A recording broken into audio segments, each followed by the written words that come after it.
আমাদেরকে ঐক্যবদ্ধ থাকার জন্য নির্দেশ দিয়েছে। আজকে দানের শীষকে আমরা 4 জন শপথ করতেছি, আমরা দানের শীষের পক্ষে কাজ করব। তারেক রহমানের সিদ্ধান্তকে আমরা মেনে নিব, আমরা কোন অন্যায়কারীকে মেনে নিব না। আর তারেক রহমান কোন অন্যায়কারীকে নমিনেশন দিবে না। তারেক রহমান যে সিদ্ধান্ত দিবে আমরা 4 জন সেই সিদ্ধান্ত অক্ষরে অক্ষরে মেনে নিব। আমরা অনেক কষ্ট করেছি, অনেক শ্রম দিয়েছি, আমার মা বোনেরা অনেক মামলা খেয়েছে, হয়রানি করেছে, শেখ হাসিনা অনেক জুলুম করেছে, আমাদেরকে অনেক কষ্ট দিয়েছে। আমরা কি এগুলো ভুলে গেছি?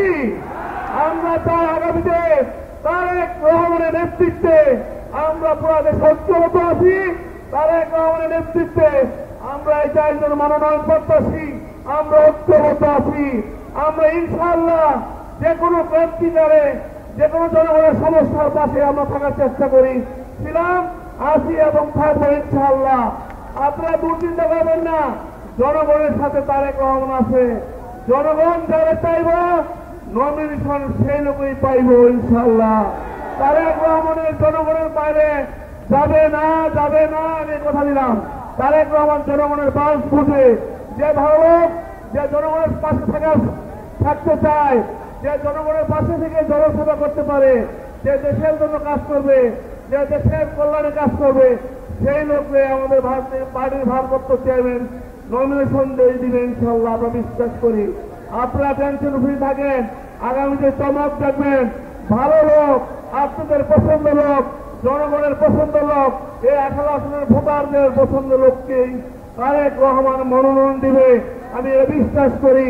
এবং আপনারা দোয়া করবেন যেন ভালো লোককে আল্লাহ রব্বুল আলামিন নমিনেশন দেয়। শেখ হাসিনার মতো কুলাঙ্গার স্বৈরাচারী শেখ হাসিনার মতো যেন এই ধরনের দুঃশাসন না আসে, এই জন্য দোয়া করবেন।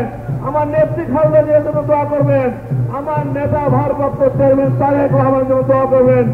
আল্লাহ রাব্বুল আলামিন ওনাকে যেন বাংলাদেশে এনে আমাদের জনগণের পাশে থাকতে পারে সুযোগটা করে দেয়, বিএনপি হাল ধরতে পারে। অনেক কষ্ট দিয়েছে শেখ হাসিনা, আমাদেরকে অনেক জুলুম করেছে, আমরা কিন্তু ভুলে যাই নাই।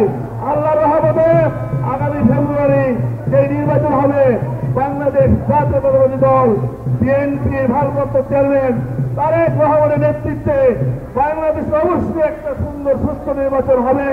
এবং সেই নির্বাচনে ইনশাআল্লাহ বাংলাদেশের জনগণের ভোটে, বাংলাদেশের মানুষের সমর্থনে ইনশাআল্লাহ বিএনপি ক্ষমতা আসবে ইনশাআল্লাহ।